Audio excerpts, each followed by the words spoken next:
तो दोस्तों शक्ति पंप ने अपने क्वार्टर वन के नंबर को डिस्क्लोज कर दिया है। तो चलिए देखते हैं क्या है क्वार्टर वन के नंबर्स के अंदर। लेकिन उससे पहले बता दूं, कंपनी की ओर से डिविडेंड की तो अनाउंसमेंट नहीं हुई है, लेकिन कंपनी की ओर से डिविडेंड का रिकॉर्ड डेट कंपनी ने यहाँ पे अनाउंस कर दिया है, जो कि आपका होने वाला है 18 सितंबर 2025। तो याद रखिए 18 सितंबर 2025 कंपनी का रिकॉर्ड डेट है कंपनी के डिविडेंड के लिए, जो शायद कंपनी आने वाले एजीएम या कभी आपको डिस्क्लोज करते हुए आपको देखने को मिल जाएगी।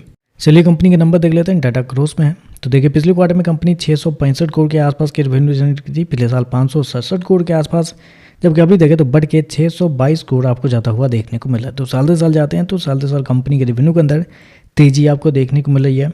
लगभग बोल सकते हैं आप 10% के आसपास का जंप है कंपनी के रेवेन्यू के अंदर साल दर साल। जबकि क्वार्टरली बेस पे जाते हैं तो क्वार्टरली बेस पे कंपनी के रेवेन्यू के अंदर गिरावट आपको देखने को लिए, लगभग 7% के आसपास की गिरावट आपको देखने को लिए कंपनी के रेवेन्यू के अंदर। तो आप कह सकते हैं साल दर साल कंपनी का रेवेन्यू बढ़ा है, लेकिन क्वार्टरली बेस पे जाते हैं तो कंपनी का रेवेन्यू आपको गिरता हुआ देखने को मिल रहा है।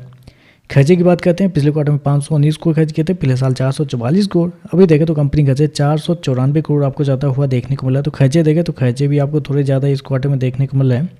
मतलब रेवेन्यू आपका साल दर साल 10% के आसपास बढ़ा है, और कंपनी के खर्चे देखते हैं तो खर्चे लगभग 12% के आसपास बढ़ते हुए देखने को मिले। तो खर्चे देखें तो खर्चे थोड़े ज़्यादा इस क्वार्टर में देखने को मिले। स्पेशली कंपनी के कॉस्ट ऑफ मटेरियल को अगर आप देखते हैं तो कॉस्ट ऑफ मटेरियल क्या गजब का आपका भागता हुआ देखने को मिला है।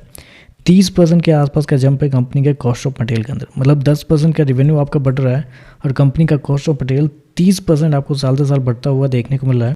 तो आप कह सकते हैं कॉस्ट ऑफ मटेरियल बहुत ज़्यादा इस क्वार्टर में देखने को मिला है। कंपनी के इन्वेंट्री ने इस क्वार्टर में कंपनी के प्रॉफिट को बचाया है, क्योंकि इन्वेंट्री के नाम पे 42 करोड़ का फायदा हुआ है इस क्वार्टर में, जबकि पिछले साल 10 करोड़ का नुकसान हुआ था, पिछले क्वार्टर में 21 करोड़ का नुकसान हुआ था। तो इन्वेंट्री के नाम पे कंपनी को पैसे बचे हैं, जिसकी वजह से प्रॉफिट आपको थोड़ा बहुत देखने को मिला है। अदरवाइज प्रॉफिट भी आपको थोड़े बहुत गिरते हुए देखने को मिल जाते हैं। प्रॉफिट की बात करते हैं, पिछले क्वार्टर में 110 करोड़ का प्रॉफिट, पिछले साल 92 करोड़ के आसपास। अभी देखें तो कंपनी का प्रॉफिट 96 करोड़ आपको जाता हुआ देखने को मिला। तो साल दर साल देखें तो साल दर साल कंपनी के प्रॉफिट के अंदर 4% के आसपास की तेजी आपको देखने को मिल रही है। जबकि ऑलरेडी मैंने बताया कि कंपनी को 42 करोड़ के आसपास का इन्वेंट्री में फायदा हुआ है, उसके बावजूद कंपनी का प्रॉफिट मात्र 4% के आसपास बढ़ता हुआ देखने को मिला है। क्वार्टरली बेस पे जाते हैं तो यहाँ पे आपको गिरावट आपको देखने को मिल रही है, लगभग 13% के आसपास की गिरावट है। तो कंपनी का प्रॉफिट देखें कमज़ोर आपको देखने को मिला है, साल दर साल कुछ खास नहीं है, क्वार्टरली बेस पे गिरते हुए देखने को मिला है। ईपीएस की बात करते हैं, पिछले क्वार्टर में 9 रुपये 19 पैसे, पिछले साल 7 रुपये 71 पैसे, अभी देखें तो 8 रुपये 5 पैसे आपको देखने को मिल रहा है। तो ओवरऑल देखें तो नंबर कुछ खास देखने को नहीं मिले हैं, थोड़े बहुत कमजोरी आप कहेंगे, क्योंकि रेवेन्यू आपका 10% बढ़ रहा है, प्रॉफिट मात्र 4% बढ़ रहा है, खर्चे बहुत ज़्यादा हो गए हैं इस क्वार्टर में, कंपनी के मार्जिन आपको गिरते हुए देखने को मिला है। और क्वार्टरली बेस पे देखें तो रेवेन्यू प्रॉफिट दोनों आपको गिरता हुआ देखने को मिला है। तो ओवरऑल देखें तो नंबर थोड़े से कमजोर आपको देखने को मिले। पिछले क्वार्टर में ही जब कंपनी के नंबर आए थे तभी मैंने आपको सावधान किया था कि कंपनी के नंबर बस हर क्वार्टर ऐसा नहीं रहेगा कि हर क्वार्टर आपको बढ़ता हुआ देखने को मिलेगा।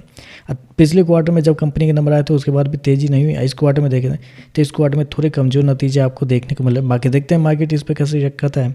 आज के लिए बस इतना है, वीडियो पसंद आए तो लाइक कीजिएगा, साथ में साथ चैनल को सब्सक्राइब जरूर कीजिएगा। धन्यवाद।